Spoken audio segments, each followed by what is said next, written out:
நறுமலர் தீபம் வலையொலி ஆசிரியர் சொன்னங்களே, இன்றைக்கு டிஎன் செட்டுக்கான விடை குறிப்புகளை வெளியிட்டிருக்காங்க. நம்மளுடைய டிஆர்பியினுடைய வலைதள பக்கத்திற்குள்ளாக போனீங்க அப்படின்னா, நீங்கள் எந்த பாடத்திட்டமோ அந்த பாடத்திட்டத்தை செலக்ட் பண்ணிங்க அப்படின்னு சொன்னால் உங்களுக்கு பக்கத்தில் டிஎன் செட்டுக்கான வினாத்தாள் டவுன்லோட் பண்ணுறதுக்கான ஆப்ஷன் கொடுக்குறாங்க. அதுக்கு பக்கத்தில் நீங்கள் விடை குறிப்புகளை பார்த்துக்கலாம். அந்த அடிப்படையில் இன்றைக்கு காலையில் இந்த விடைப்பு குறிப்புகள் பற்றிய கொஞ்சம் விரிவாக இல்லாமல் கொஞ்சம் வேகமாக சில வினாக்களை மட்டும் அறிமுகம் செய்ய வேண்டிய ஒரு கட்டாயம் எனக்கு இருக்குது. ஏன்னா பலரும் இந்த காலை வேலையில் பரபரப்பாக ஓடிட்டுருக்கிற நேரத்தில் ரொம்ப குறுகிய நேரத்தில் இதை உடனடியாக உங்களுக்கு நான் கொடுக்கணும் அப்படின்றதுக்காக கொஞ்சம் விரைவாக விடை குறிப்புகளை மட்டும் நான் என்ன செய்கிறேன் அப்படின்னு சொன்னால் அப்படியே சொல்லிக்கிட்டே போகிறேன். இப்போ பார்த்தீங்க அப்படின்னு சொன்னாக்க, இப்போ 1 அப்படின்னு பார்க்கும்போது பொறுத்துக வாழ்தல் வேண்டி பொய்கூறேன். அடுத்து நீர்மிகின் சிறையும் இல்லை, அறநெறி முதற்றே அரசின் குற்றம், செல்வத்து பையனே ஈதல். இப்போ என்ன பண்ணியிருக்காங்க அப்படின்னா, ஒரு ஆசிரியரினுடைய அந்த பாடல்களில் இருந்து ஒரு அடியை எடுத்து இந்த பக்கமும் அந்த பக்கமும் பொருத்தி கொடுத்துருக்குறாங்க. இது ரொம்ப நல்ல ஒரு கொஷின் அப்படின்னு சொல்லலாம். அதற்கு விடை வந்து ஏ. சரிங்களா? நீங்கள் மெதுவாக பார்த்துக்கோங்க. அல்லது இது குறித்து ரொம்ப விளக்கமான விடையை வந்து நான் பிறகு பதிவிடுறேன். ஏற்கனவே நான் சொன்ன மாதிரி இந்த சேனலுக்கு நீங்கள் ஏதாவது புதுசாக இருந்தீங்க அப்படின்னு சொன்னால் நீங்கள் சப்ஸ்கிரைப் பண்ணிக்கோங்க. அதே மாதிரி நம்மளுடைய பயிற்சி மையத்தில் கல்லூரி பேராசிரியர்களுக்கான பயிற்சி வகுப்புகள் இந்த மாதத்திலிருந்து புதிய வகுப்புகள் தொடங்கி நடைபெற்று வருகிறது என்பதையும் இந்த நேரத்தில் தெரிவித்துக் கொள்கிறேன். இப்போ 2வது கேள்விக்கு போனீங்க அப்படின்னு சொன்னால், 5 முகம் தோன்றில் 6 முகம் தோன்றும் தொடர் இடம்பெற்ற நூலினுடைய பெயர் என்ன? இது ரொம்ப எளிமையாக கையாண்டிருப்பீங்க, திருமுருகாற்றுப்படை. அடுத்து முருகுடன்று கருத்த களியளி மூதூர் அப்படின்னு சொல்லிட்டு எந்த நகரை குறிக்கிறது அப்படின்னா, இதுவும் ரொம்ப எளிமையான கேள்வி தான். திருச்செந்தூர் அப்படின்னு பார்க்குறோம். உண்டி கொடுத்தோர் உயிர் கொடுத்தோரே காலங்காலமாக கேட்ட இந்த வரி, ஆனால் யார் பாடினதுன்றதை கேட்டிருக்கிறான். இதில் ஒரு சின்ன ட்விஸ்ட் வச்சுருக்கிறாங்க. அதனால் 4வது கேள்விக்கு குடப்புலவினார். அடுத்து 5வது உவேசா பதிப்பிக்காத 8 தொகை நூல்கள் யாவை? கண்டிப்பாக நான் நடத்தும் போதே இதை சொல்லியிருக்கிறேன். அதில் வந்து எது பதிப்பிக்காதது அப்படின்னு கண்டிப்பாக கேட்குறதுக்கு வாய்ப்பு இருக்குன்னு சொன்னேன். அதே மாதிரி நற்றிணை, அகநானூறு, கலித்தொகை அப்படின்றத குறிப்பிட்டு சொல்லியிருக்கிறாங்க. அடுத்து 6வது கொஷின் பார்த்தீங்க அப்படின்னா, ஐம்பெரும் புதத்து இயற்கை போல எல்லாருக்கும் தெரிஞ்ச விஷயந்தான், யார் பாடினதுன்னு கேட்டிருக்காங்க. இவ்வளோ நாள் என்ன நூல்னு கேட்டிருந்தாங்க. இப்போ என்ன செய்கிறாங்க அப்படின்னா, ஒரு வரியை மட்டும் கொடுத்து அது யார் பாடினது அப்படின்றத கேட்டிருக்கிறாங்க. சரிங்களா? இப்போ உங்களுக்கு தெரியும் கொஷினோட லெவல் என்னன்னு சொல்லிட்டு. நான் அடுத்தடுத்து வரக்கூடிய இதில் வந்து இது குறித்த விரிவான எந்தெந்த இடங்கள்லேருந்து எடுக்கப்பட்டிருக்கிறது, எப்படி எடுக்கப்பட்டிருக்கிறது, இதே மாதிரியான சாயலில் அடுத்து கல்லூரி பேராசிரியர்களுக்கான தேர்வுகள் அப்படின்றது, அந்த விடை எப்படி வரும், வினாக்கள் எப்படி வரும் அப்படின்றதெல்லாம் நான் பின்னாடி சொல்கிறேன். இப்போதைக்கு கொஞ்சம் விரைவாக இதை பார்க்கணும் அப்படின்றதுக்காக சொல்கிறேன். அகநானூற்றை முதலில் பதிப்பித்தவர், இது ஏற்கனவே கேட்ட கேள்வி தான். அதுக்கப்புறம் வந்து ராசகோபால ஐயங்கார் அப்படின்னு சொல்லக்கூடியவர். அடுத்து சேர வேந்தர்களிடம் உம்பர்காட்டு ஊர்களையும் வருவாயையும் முறையே பரிசலாக பெற்ற புலவர்கள் யாருன்னா, நம்ம குமட்டூர் கண்ணனார், பரணர் அப்படின்னு சொல்லக்கூடிய 2 பேர் இருக்காங்க. நல்ல கேள்வி, இது அருமையான கேள்வி. ஏன்னா 2ஐயும் ஒன்றா பொருத்தி கொடுத்துருக்காங்க. பெரும்பாநாட்டுப்படையில் குறிப்பிடும் சுடுமண் ஓங்கிய நெடுநகர் வரைவின் அப்படின்றதுல இதில் நெடுநகர்னா எந்த நகரை குறிக்கிறார்கள் சொல்லியிருக்காங்க. ரொம்ப நுட்பமான கேள்வி. காஞ்சி நகரை குறிக்கிறது. உறுதிக்கூற்று காரணக்கூற்று அப்படின்ற இந்த 2ல் பார்த்தீங்கன்னா, இந்த உலகம் நிலைப்பற்றதாக உள்ளது என்பது புறநானூறு கூற்றாகும். காரணம், காலமாக தமக்கென முயலாது பிறர்க்கென முயலனர் இருக்கின்றனர் அப்படின்றதுனால இது 2மே சரி. அதனால் உறுதி கூற்றும் சரி, காரண கூற்றும் சரி. ரொம்ப அருமையானது. ஒரு பாடல் வரிக்குள்ளேருந்து எடுத்திருக்காங்க. நிச்சயமாக பாடல் படித்தா மட்டும்தான் அதை பண்ண முடியும். பல பேர் வெறும் இலக்கிய வரலாறுகளை நம்பி நம்ம போனோம் அப்படின்னு சொன்னால் என்ன ஆகும் அப்படின்றது உங்களுக்கு தெரியும். அடுத்து நிரல்படுத்துக போனீங்க அப்படின்னாக்க, இங்கே வந்து இதை வரிசைப்படுத்த சொல்லியிருக்காங்க. எப்படி? முதல்ல நதியினுடைய பிழை, அடுத்ததாக வந்து பதி, அப்புறம் விதி, அப்புறம் இது அப்படியே தலைகீழாக இருக்கிற மாதிரி இருக்குது. நதியினுடைய பிழை, பதியினுடைய பிழை, அப்புறம் அதுக்கடுத்து வந்து மதி, அப்புறம் வந்து மறுபடியும் வந்து விதி அப்படின்னு சொல்லிட்டு கீழே இருந்து அப்படியே மேலே 1 மட்டும் மாறி இருக்குது. ரொம்ப அருமையாக கொடுத்துருக்காங்க. அடுத்து இழுத்து செத்தாலும் சிதம்பரத்தே சென்று இறத்தல் நன்றே, இரட்டை புலவர்களுடைய பாடல். இந்த முடவர்கள் 2 பேர் இருக்காங்க இல்லைங்களா, அவங்க. சிலப்பதிகாரம் கட்டுரை காதையில் மதுரை தீப்பற்றி எரிந்த நாள் எந்த நாள் அப்படின்னு கேட்டிருக்காங்க. இது நீங்கள் பார்த்துருப்பீங்க. ஆடி திங்கள் கிருஷ்ண பக்கத்து அட்டமையும் கார்த்திகையின் குறையும் சேர்ந்த வெள்ளிக்கிழமை. நீங்கள் குரு பரம்பரை நூல்களுக்குள்ளே போனீங்க அப்படின்னு சொன்னாக்க ரொம்ப அழகாக இதை கொடுத்துருப்பாங்க. எந்த நாளில் பிறந்தது, இது எந்த நாளில் இது நடந்தது அப்படின்றத கொடுத்துருப்பாங்க. அங்கே அதே மாதிரி வந்து ஆண்டாளுக்கு இதே மாதிரி குரு பரம்பரை நூல்களில் வந்து பார்த்துருப்பீங்க. இப்போ அடியார்க்கு நல்லாருனுடைய உரையில் இது ரொம்ப அழகாக சொல்லியிருக்கிறாங்க, எந்த நாளில் அது பற்றி எரிந்தது அப்படின்றத. சரி, ரைட்டு. அதுக்கப்புறம் பார்த்தீங்கன்னா பொறுத்துக வந்தீங்க அப்படின்னு சொன்னாக்க இது ரொம்ப ரொம்ப ஈஸியான ஒரு விஷயம். ஏன்னா அதுக்குள்ளே இருக்கக்கூடிய கதாபாத்திரங்களை மையமாக வச்சுக்கிட்டு ஒரு கேள்வி கேட்டிருக்கிறாங்க. அதனால் இப்போ சீவக சிந்தாமணி அப்படின்னு பார்த்தீங்கன்னா இதுக்குள்ளே யார் வராங்க அப்படின்னாக்க சாகரத்தன். பாருங்கள், மெயினான கதாபாத்திரத்தை கேட்கல, வேற ஒரு கதாபாத்திரத்தை கொடுத்து கேட்டிருக்கான். அடுத்து திருவிளையாடல் புராணத்தில் பார்த்தீங்கன்னா யார், விருத்தகுமாரன். அதுக்கப்புறம் வில்லி பாரதம் பார்த்தீங்க அப்படின்னாக்க உலூகன். அப்புறம் தேம்பாவணி அப்படின்னு பார்த்தீங்கன்னா மீதி இருக்கக்கூடிய ஒன்று வாமன். அப்போ இந்த அடிப்படையில் ஏ ஆன்சர். அடுத்த கேள்விக்கு சொல்லையும் பொருளையும் பொறுத்துக அப்படின்னு சொல்லி கொடுத்துருக்காங்க. சின்ன குழந்தை கொடுத்துற மாதிரி தான் கொடுத்துருக்காங்க, ஆனால் முக்கியமான சொல்லாக கொடுத்துருக்காங்க. இப்போ தானைன்னா என்ன அப்படின்னா உங்களுக்கு தெரியும். தானைனா சேனை, சேனைனா இது முன்தானைன்னு சொல்கிறோம், ஆடையை தான் அப்படி குறிப்பிட்டு சொல்கிறாங்க, அது பார்த்துருப்பீங்க. அடுத்து தொழுத்தை நீங்கள் பார்த்துக்கோங்க, நேரம் கருதி நான் அப்படியே நகர்றேன், அதனால் சொல்லையும் பொருளையும் பொறுத்துக. கொஞ்சம் மெதுவாக தான் ஸ்க்ரோல் பண்ணுறேன், அதனால் பார்த்துக்கோங்க. அதுக்கப்புறம் பார்த்தீங்க அப்படின்னா 16வது கேள்வி, கோலம் குயின்ற குழலும் குளும் சிகையும் கால கனல் எரியின் வேம்வாழி நெஞ்சே அப்படின்னு எந்த காப்பியம்னு கேட்டாங்க. அப்போ இது வளையாபதியில் இருக்குது. கண்டிப்பாக இந்த கேள்வியில் உங்களுக்கு பெரும் சிக்கலாக இருக்கும். அப்போ நம்ம பாடல் வரிகளையும் படிக்க வேண்டும் என்பதற்கு இது ஒரு மிக சிறப்பான ஒரு கேள்வி, சரிங்களா? அடுத்து மயன் விதித்தன்ன மணிக்கால் அமலமிசை, இது நீங்கள் பார்த்துருப்பீங்க பல முறை, அந்த அரங்கேற்று காதையில் வரக்கூடிய விஷயம். அடுத்து 20ஆம் நூற்றாண்டில் தோன்றிய காதலி ஆற்றுப்படை அப்படின்ற நூல் கனகபதி பிள்ளை அப்படின்னு சொல்லக்கூடியவர் எழுதியிருக்கிறாரு. அதுக்கடுத்து பார்த்தீங்கன்னா சேரன் செங்குட்டுவனுக்கும் கனக விசயனுக்கும் இடையே போர் ஏற்படுவதற்கு காரணம் என்ன அப்படின்னாக்க தமிழ் வேந்தரை இகழ்ந்த கால். இந்த கனகரும் விசயரும் தமிழ் மக்களையும் மன்னர்களையும் இழிவாக பேசுவாங்க இல்லைங்களா, அதனால தான் சேரன் செங்குட்டுவன் இமயமலையினுடைய அடிவாரை வரைக்கும் போய் படையெடுத்துட்டு போனான்ற விஷயத்தை சொல்கிறது. அதுக்கப்புறம் பார்த்தீங்கன்னா அடுத்த சீராபுராணத்தின் முதற்காண்டமான விலாதத்து காண்டம் எத்தனை படங்களை உடையது அப்படின்னு கொடுத்துருக்குறாங்க. ரொம்ப எளிமையான கேள்வி, இலக்கிய வரலாற்று கேள்வி. அதுக்கடுத்து பார்த்தீங்கன்னா சரியான விடையை தெரிவு செய்யவும் அப்படின்னு சொல்லி திருஞான சம்பந்தர் யார் யார் என்ன மார்க்கம்னு சொல்லி இந்த கொஸ்டின் இது வரைக்கும் ஒரு குறைஞ்சபட்சம் பிஜிடிஆர்பியில் யூஜிடிஆர்பியில் இல்லை டிஎன்பிசியில் அப்படின்னு பார்த்தீங்கன்னா குறைஞ்சபட்சம் ஒரு 15 முறையாவது இந்த கேள்வியை மாற்றி கேட்டிருப்பாங்க. இதை பார்த்துருப்பீங்க உங்களுக்கு. அடுத்து அழிப்பசி அறிவு முதலிய அழிதற்கு காரணம் பசி அப்படின்னு சொல்லி நச்சினார்க்கணியர் சொல்லக்கூடிய நூல் எதுன்னு கேட்டிருக்காங்க. அப்போ முதல்ல நம்ம இந்த ஆற்றுப்படை நூல்களில் எதுக்கு நச்சினார்க்கணியர் உரை எழுதியிருக்கிறார் அப்படின்ற தெளிவு இருந்தால் தான் இதுக்கு அட்டன் பண்ண முடியும். அடுத்து கூற்று அருணகிரிநாதரனுடைய கந்தரந்தாதி ஏனைய நூல்களைப் போல பாராயண நூலாக கொல்லப்படவில்லை. காரணம் இது கூற்று 1. அடுத்து காரணம் வில்லிபுத்தராருக்கும் அருணகிரிநாதருக்கும் இடையே நடந்த கவித்துவ போட்டியின் போது இந்நூல் பாடப்பட்டதே காரணம் அப்படின்னு சொல்லியிருக்கிறாங்க. அப்போ இதுக்கு கீழே இருக்கக்கூடிய காரணம் தவறாக இருக்கிறது, கூற்று சரியாக இருக்கிறது. அடுத்து திராவிட வேதம் ஏற்கனவே உங்களுக்கு பல முறை பிஜிடிஆர்வில் கேட்கப்பட்ட கேள்வி. அதுக்கப்புறம் ஆசைக்கோர் அளவில்லை அகிலமெல்லாம் கட்டி ஆளினும் கடல் மீதிலே ஆணை செலவே நினைவர் அப்படின்னு சொல்லி என்று பாடிய அடியவரினுடைய பெயரை சொல்லுங்க அப்படின்னு கேட்டிருக்காங்க. இந்த இடத்துல அடியவர் அப்படின்ற ஒரு சொல்லையும் சொல்லியிருக்காங்க, நம்மளை தப்பு பண்ண வைக்கிறதுக்கு தூண்டுறாங்க, அதை பார்த்துக்கோங்க. அதுக்கப்புறம் கோவை என்பது கூறுங்காலை மேவிய களவும் கற்பெனும் கிளவி ஐந்தினை தெரியா அகப்பொருள் தலியி அப்படின்னு சொல்லிட்டு இலக்கணம் கூறக்கூடிய பாட்டியல் நூல் எதுன்னு கேட்டாங்க. அதனால் பன்னிரு பாட்டியல், இது நீங்கள் பெரும்பாலும் பன்னிரு பாட்டியல் தான் போட்டிருப்பீங்க. திருநாவுக்கரசர் ஆற்றிய அற்புதங்கள் அப்படின்னு சொல்லி வரிசையாக இங்கே கொடுத்துருக்குறாங்க சில. இதில் என்ன இல்லை அப்படின்னு பார்த்தீங்கன்னா இந்த 3வது மட்டும் இல்லை. 3வது விஷயம் என்னது, இவர் பொருட்டு காவிரி ஆறு 2 கூறாக பிரிந்தது, அந்த ஒன்றை தவிர மீது எல்லாமே சரிதான். அடுத்து கால அடிப்படையில் தனிப்பாடல் திரட்டைகளை, இது பாருங்கள், இது ஒரு பெரிய கேள்வி. கால அடிப்படையில் திரட்டுகன்னு கேட்டிருக்காங்க. ஏற்கனவே கேட்கப்பட்ட கேள்விகளையும் நீங்கள் பார்த்துருப்பீங்க. என்ன அப்படின்னாக்க ஒரு நூலாசிரியரை கொடுத்து அவருடைய நூல்களை வரிசைப்படுத்துக அப்படின்னு மாதிரி கேட்குற கேள்வி கூட இதுக்குள்ளே இருக்குது. இப்போ கால அடிப்படையில் தனிப்பாடல் திரட்டுகளை வரிசைப்படுத்துகன்னு கொடுத்துருக்காங்க, ஏ ஆன்சர். அதே மாதிரி 29 பொடிகொள் மேனி எம் புண்ணியன் புகழூரை பாடுமின் புலவீர்கள் அப்படின்னு என்று சிவபெருமானை பாட புலவர்களை அழைக்கக்கூடிய அடியவர் யாருன்னு கேட்டிருக்கிறாங்க, சுந்தரருடைய பாட்டு. அடுத்து மணப்பேயை அடக்கி வென்ற அகப்பேய் சித்தர் திருவையாற்றில் சித்தி அடைந்தார் என்பதை குறிப்பிட்டவர் யார்? பார்த்தீங்கன்னா இது கொஞ்சம் வித்தியாசமான கேள்வியை கேட்டிருக்கிறாங்க, அதை பற்றி யார் சொன்னாங்கன்னு கேட்டிருக்கிறாங்க, போகர்.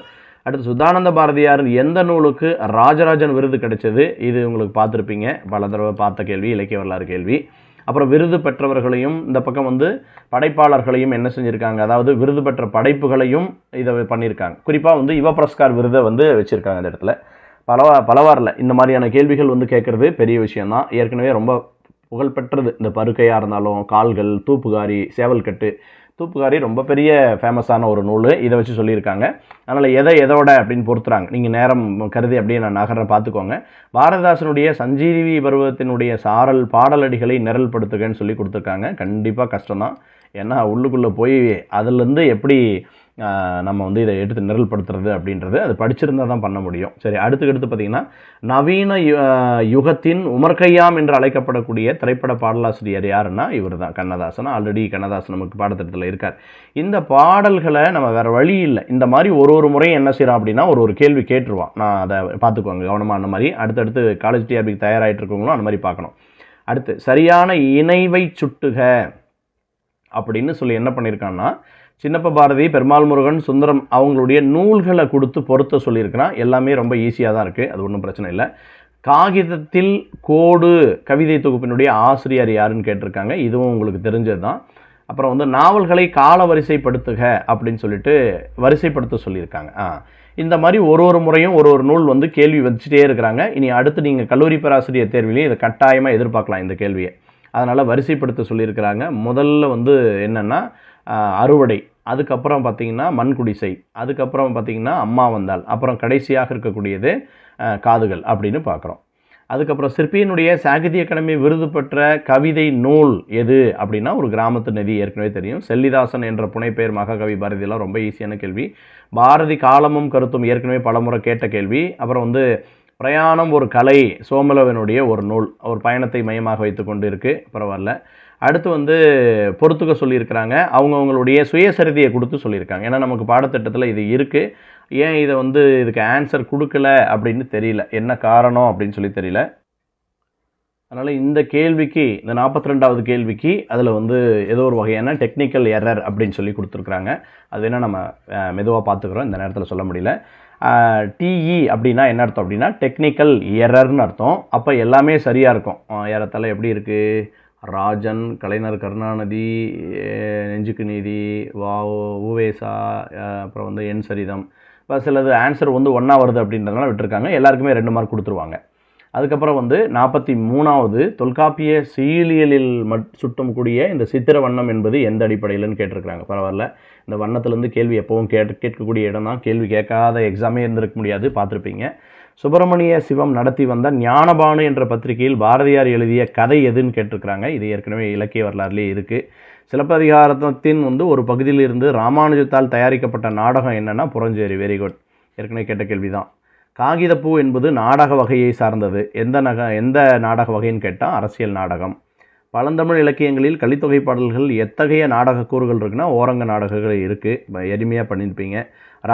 ராமானுஜனுக்கு வந்து பயிற்றுவித்த அத்வைத வேதாந்தி யார்?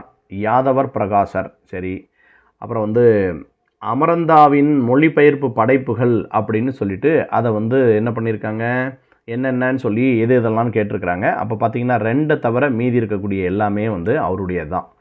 அதுக்கப்புறம் பாருங்கள் 50வது கேள்வி, வினையெனப்படுவது எதனோடு தோன்றும் அப்படின்னா இலக்கணத்திலேருந்து கேட்டிருக்கிறாங்க. 3 மற்றும் 4. 3 என்ன, வேற்றுமை ஏற்காது. 4 என்ன, காலமோடு தோன்றும். புறப்பொருள் வெண்பாமாலையில் வந்து 13 பகுதிகள் கொண்ட அமைப்புடையது. அதில் வந்து என்ன அப்படின்னு பார்த்தீங்கன்னா அதுக்கடுத்து வந்து 380 சூத்திரங்கள், 341 குழுக்கள் இடம்பெற்றிருக்கிறது. பல பேர் இதை சொல்லும்போது சார் அந்த குழுக்களினுடைய எண்ணிக்கையில் மட்டும் பிரச்சனை இருக்கேன்னு சொன்னாங்க. அதனால் அவங்களே விடை குறிப்பு கொடுத்துருக்காங்க. இதில் ஒரு தெளிவு எடுத்துக்கோங்க.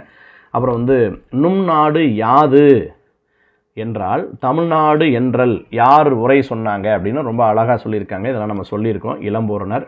அடுத்து அறமாவது மனு முதலிய நூல்களில் வித்தின செய்தலும் விளக்கியது ஒழித்தலுமாம் அப்படின்னு சொல்லி திருக்குறள் அறத்துப்பால் உரையில் யார் சார் எழுதுனாங்கன்னா பரிமேலழகர் தான். அது நீங்கள் கண்ணை மூடிட்டு போட்டிருப்பீங்க. தொல்காப்பியம் குறிப்பிடாது நன்னூல் குறிப்பிட்ட தம் பெயர் தவிர்த்து மொழி முதல்நிலையாகும் மெய்யெழுத்து எது அப்படின்னா உங்களுக்கு தெரியும் இது. அதுக்கப்புறம் வந்து சிந்து அப்படின்னா என்ன அப்படின்னு சொல்லி கேட்டிருக்கிறாங்க. அதற்கான விடை வந்து ஏ. நேரம் கருதி கொஞ்சம் நகர்கிறேன். 56வதுக்கு உறுதி கூற்று சிவஞான முனிவர் இளம்பூரணை தமிழ் நூல் ஒன்றே வல்ல உரையாசிரியர். இது இலக்கிய வரலாறுலேயே இருக்குது, பார்த்துருப்பீங்க. அடுத்ததாக 57வது கேள்வி, தொல்காப்பிய சூத்திரத்தில் இடம்பெற்றுள்ள பொருள் வகை வரிசையில் ஏகார இடைச்சொல் தொடர்களை வரிசைப்படுத்துகன்னு கேட்டிருக்கிறாங்க. ரொம்ப அழகான கேள்வி. உகரம் தெரியாது வந்த குற்றியலுகரம் இது ஒன்றும் பிரச்சனை இல்லை, பல முறை கேட்டாச்சு. மொழி பொருள் தெய்வம் இதுவும் ஏற்கனவே சொல்லியாச்சு, வந்த கேள்வி தான் அது. தொல்காப்பியர் குறிப்பிடும் முதல் ஐவகை வண்ணங்கள் வரிசைப்படுத்த சொல்லிட்டாங்க, ஏற்கனவே வண்ணத்திலேருந்து கேள்வி சொல்லிகிட்டே இருந்தேன், வந்துடுச்சு. சேனாவரையத்தை படித்த பின் மேன்மேலும் படிக்க வேண்டும் என்ற வேட்கை உண்டாக்குதலின் அப்படின்னு சொன்னவர் யார் அப்படின்னு பார்த்து கேட்டிருக்கிறாங்க, ஈசான தேசிகர். அதுக்கப்புறம் நன்னூல் உரையாசிரியர்களை கால வரிசைப்படுத்துகன்னு கேட்டாங்க. ரொம்ப அருமையான கேள்வி. கண்டிப்பாக எல்லாருடைய உரையாசிரியனுடைய ஆண்டு தெரிஞ்சிருந்தால் மட்டும்தான், நூற்றாண்டு தெரிஞ்சிருந்தால் தான் ஈஸியாக பண்ண முடியும். அதனால் இது ஏற்கனவே நம்ம எதிர்பார்த்தது தான். இதே போல் தொல்காப்பிய உரையாசிரியர்கள், திருக்குறளுக்கு உரை எழுதினவங்க யாரை வேணாலும் நம்ம நிரல்படுத்தி வச்சுக்கணும். தமிழில் அதிகம் உரை கண்ட நூல் எது அப்படின்னா திருக்குறள் தான். கண்ணை மூடிட்டு போட்டிருப்பீங்க.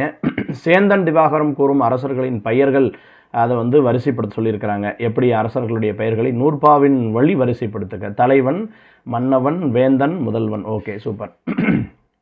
அப்புறம் திவாகர நிகண்டின் தொகுதிகளை வரிசைப்படுத்த சொல்லியிருக்கிறாங்க. இதுவும் பெருசு தான். ஒவ்வொரு முறையும் இந்த நிகண்டிலேருந்து ஒரு கேள்வி கேட்டுகிட்டே இருப்பான். அதுக்கப்புறம் தெய்வச்சலையார் தொல்காப்பிய உரையில் வாய் வாழாமைக்கு தரக்கூடிய எடுத்துக்காட்டு யாதுன்னு கேட்டிருக்கிறாங்க. ஆகாயப்பூ நன்றோ தீதோ என்றார்க்கு உரையாடாமை அப்படின்னு சொல்லி. ஓகே, இதுவும் இந்த இதில் உரையிலேருந்து எடுத்து கேட்கப்பட்ட ஒரு இதுதான். அடுத்து அகராதி இந்த பக்கம் யார் தொகுத்தாங்க அப்படின்னு சொல்லியிருக்காங்க. இந்த மாதிரி பட்டியலிட்டு படிக்கிறதா ரொம்ப பெஸ்ட்டு. அது பார்த்துக்கோங்க. அகராதி என்னும் சொல்லை டிக்ஷனரி என்பதற்கு இணையான முதல்ல கையாண்டவர் யாருன்னு கேட்டிருக்காங்க. நம்மால் தான், வீரமாமுனிவர். கல்லாடம் என்னும் நூல் எந்த நூற்பொருளை கொண்டு புனையப்பட்டது? திருக்கோவையை வச்சு தான் பண்ணியிருக்காங்க. அப்புறம் நனவோடை உத்தி அதிகம் பயன்படுத்தப்பட்ட இந்த இலக்கியம் எது அப்படின்னா புதினம். ஏன்னா நாவலை காட்டிலும் புதுக்கவிதையில் கொஞ்சம் குறைவு, நாடகத்தில் ரொம்ப கம்மி, சிறுகதையில் புதினம். இந்த ரெண்டு தான் நமக்கு டஃப்பானது. அதில் புதினம் அப்படின்னு பார்க்குறோம். சீசு செல்லாப்பாவினுடைய எழுத்து இதழ் எந்த இலக்கிய வகையை என்ன பண்ணுது, மையப்படுத்தியதுன்னா புதுக்கவிதை. எழுத்து புதுக்கவிதை. அதுக்கடுத்து பார்த்திங்கன்னா மறுபடியும் அணுகுமுறைகள். சூப்பர். இலக்கிய திறனாய்வு 8வது யூனிட்லேருந்து கேட்டிருக்கிறாங்க. உருவவியல், மானுடவியல், உளவியல், தொல்மப்படிமவியல். அதில் இருக்கக்கூடிய அந்த கோட்பாட்டாளர்களை பட்டியல்படுத்தியிருக்கிறாங்க. நான் நடத்தும்போதே தெளிவாக சொன்னேன். அந்தந்த நேற்று இரவு கூட நான் சொல்லிட்டு இருந்தேன், யார் எந்த இலக்கிய திறனாய்வினுடைய தந்தை யார் அப்படின்னு சொல்லிட்டு, அதோட உறவு முறை யாரெல்லாம் தோற்றுனர், எந்தெந்த ஆண்டு நிரல்படுத்துங்கன்னு நேற்று இரவு திறனாய்வு நடத்தும்போது பேசிகிட்டு இருந்தேன். அது அப்படியே கேள்வியாக வந்திருக்கு. அப்புறம் கூற்று 1, கோப்பெரும் சிங்கன் தென்னார்காடு மாவட்டம் சேந்தமங்கலத்திலிருந்து அரசாண்டான் அப்படின்னு சொல்லிட்டு சரிதான். தெற்கில் தஞ்சாவூர் மாவட்டம் முதல் வடக்கே கோதாவரி மாவட்டம் வரையில் இவனுடைய கல்வெட்டுகள் இருக்கிறது. ரெண்டுமே சரிதான். அடுத்த கேள்வி, தமிழில் திறனாய்வு பற்றி வெளிவந்த முதல் நூல் இலக்கிய விமர்சனம். நேற்று நம்ம பேசிகிட்டு இருந்தோம்.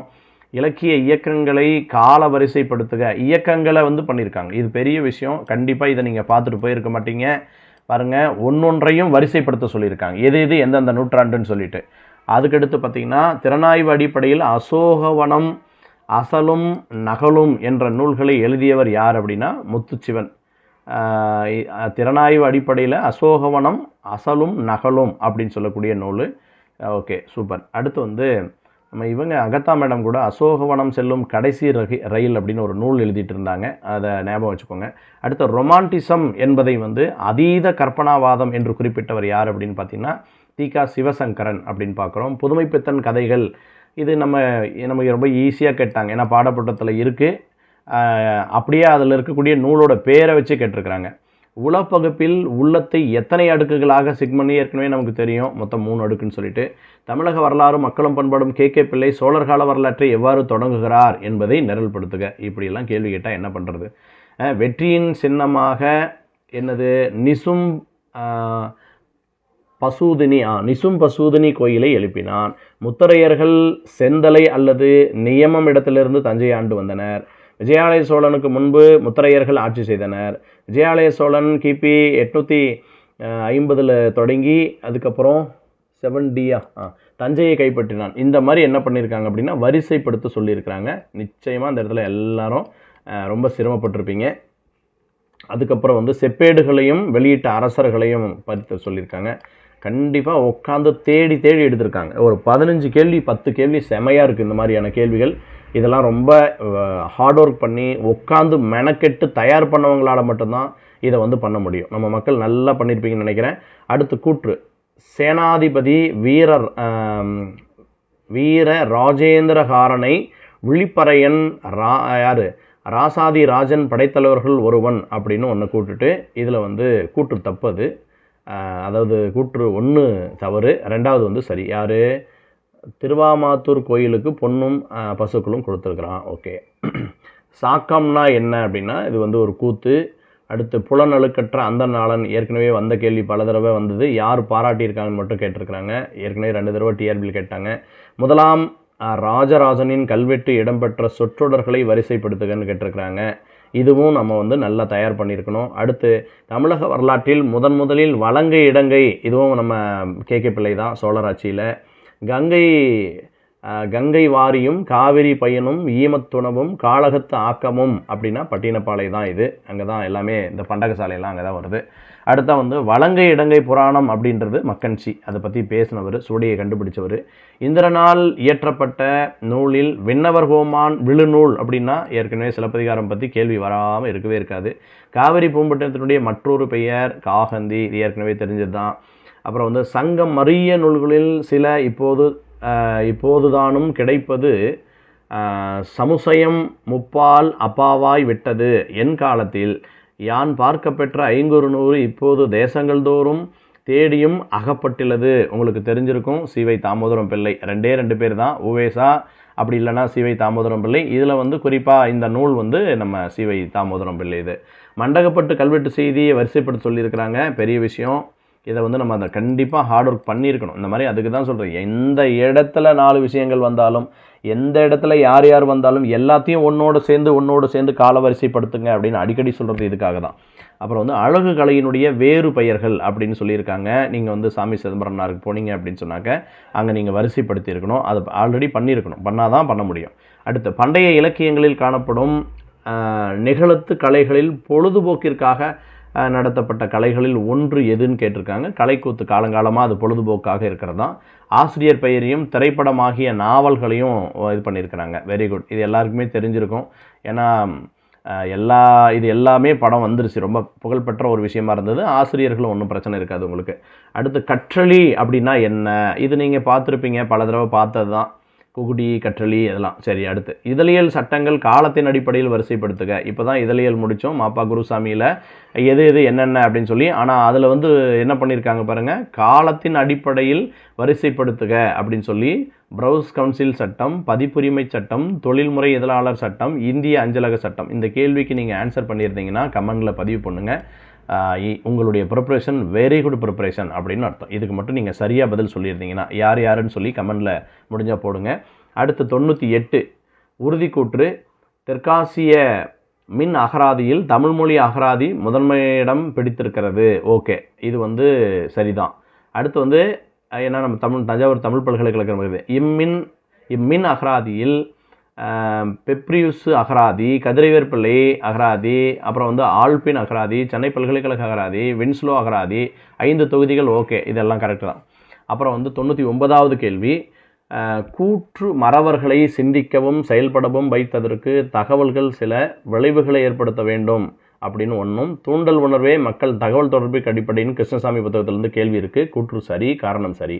அடுத்து 100வது கேள்வி, புராணவியல் பள்ளியை ஒப்பியல் பள்ளி என்று இண்டிக் பள்ளி என்றும் கூறுவர். 1 இப்பள்ளி இடப்பெயர்வு கோட்பாட்டினை ஆராய்கிறது அப்படின்னு பார்க்கும்போது 1 சரி, 2வது கூற்று வந்து தவறு. சரி, இப்படி மொத்தமாக 100 கேள்விகள் உங்களுக்கு காலை வேலையிலேயே இதை அனுப்பணும் அப்படின்றதுக்காக கொஞ்சம் விரைவாக இதை வந்து நம்ம பார்த்துருக்குறோம். அதனால் இந்த கேள்விகளை மட்டும் திரும்ப பார்த்துக்கோங்க. 4 விடைகளை அப்படியே நிறுத்தி நீங்கள் என்ன செய்யுங்க அப்படின்னா பார்த்துக்கோங்க. விடைகளை நான் உங்களுக்கு ரெட்டில் வந்து கோடு போட்டிருக்கேன், சரிங்களா? இதை பார்த்துக்கோங்க. நான் ஏற்கனவே சொன்ன மாதிரி நம்மளுடைய பயிற்சி மையத்தில் குறிப்பாக வந்து எல்லா சப்ஜெக்ட்டுக்கும் தேவையான, நீங்கள் எந்த சப்ஜெக்டாக இருந்தாலும் சரி, எல்லா சப்ஜெக்ட்டுக்கும் தேவையான ஜென்ரல் பேப்பர் 1 தமிழ், அதே போல் வந்து உங்களுக்கு ஜிஎஸ் அப்படின்னு சொல்லக்கூடிய கரண்ட் அஃபயர்ஸ் இந்த இரண்டையும் வந்து உங்களுக்கு மெட்டீரியலாகவும் அனுப்பி வைக்கிறேன். 50 தேர்வுகள் வைக்கிறேன். அதே போல் கல்லூரி பேராசிரியர் தேர்வுக்கு வந்து தமிழ் துறை பேராசிரியர்களுக்கு மெட்டீரியல் கொடுக்குறேன். அதே சமயத்தில் உங்களுக்கு டெஸ்ட் பேட்சும் இருக்குது, ரெகுலர் பேட்ச் தினமும் 7லேருந்து 9 மணி வரைக்கும் வகுப்பும் இருக்குது அப்படின்றத இந்த நேரத்தில் தெரிவிக்கிறேன். நீங்கள் யாராவது இணையணும்னா கீழே இருக்கக்கூடிய டிஸ்கிரிப்ஷனில் கொடுக்கப்பட்டிருக்கக்கூடிய வாட்ஸ்அப் குரூப்பில் இணைஞ்சு பயனடைங்க. அனைவருக்கும் நல்வாழ்த்துக்கள்.